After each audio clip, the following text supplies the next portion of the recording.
Iyo winjiye mu nzu z'aba baturage batujwe muri uyu mudugudu wa Muganza uherereye mu murenge wa Rwinkwavu mu karere ka Kayonza, ubona ko hashyizwemo insinga n'amatara mu mazu nk'abitegura gucanirwa, ariko ngo ubu amezi abaye 5 bategereje umuriro ariko ntibawubone, igituma bakomeje gusaba ko bawuhabwa. Ariko cyane cyane mudukorere uko mushoboye kose tubona umuriro muri aya mazu.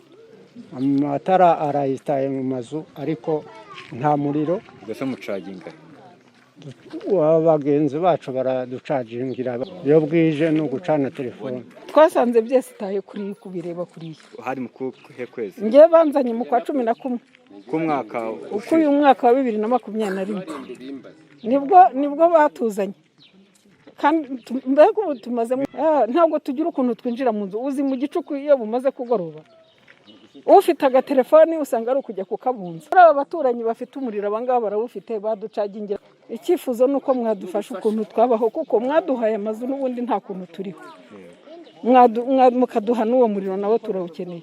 Mutaganzwa Abdul Karimu ushinzwe imicungire y'ubutaka n'imiturire mu murenge wa Rwinkwavu avuga ko bari gukorera abaturage ubuvugizi kugira ngo babone umuriro w'amashanyarazi.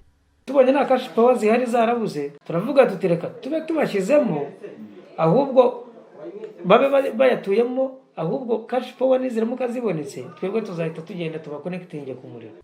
Umuyobozi w'ikigo gishinzwe ingufu REG ishami rya Kayonza Twizeyimana Kalisa avuga ko intandaro yo kudashyirira abaturage umuriro mu nzu zabo ari icyorezo cya COVID-19, akizeza abaturage ko ubu noneho biteguye kuza kubashyirira amashanyarazi mu mazu yabo mu gihe cya vuba. Ikibazo cyabo kirazwi, twakoranye n'akarere turi gushaka kugira ngo tubacanire mu bikoresho byo babura hariya kimwe n'ahandi hose, ntabwo ari mu mazu gusa, harimo n'insinga. Ibyo byose rero kuko ntabwo ari ibikoresho dukora mu Rwanda, ni bituruka hanze, habayeho nyine ibibazo bya transport, ugasanga ahantu habaye za lockdown, mu nganda ntibari gukora. Rwose mu bantu baturaje ishinga uriya mudugudu uri ku isonga, nta kibazo baracanirwa. Turamutse twatinze cyane twatinze bacanirwa byatinze ni mu kwa 4. Kugeza ubu imiryango 16 itishoboye niyo yatujwe muri uyu mudugudu wa Muganza, ikaba igiye kwamara amezi 3 gusa, bose bakaba bahuriza ku kuba baba mu nzu zidafite amashanyarazi, bikagora abana babo gusubiramo amasomo mu gihe bageze mu rugo. Demokrasi Eric, Prime TV mu ntara y'Uburasirazuba.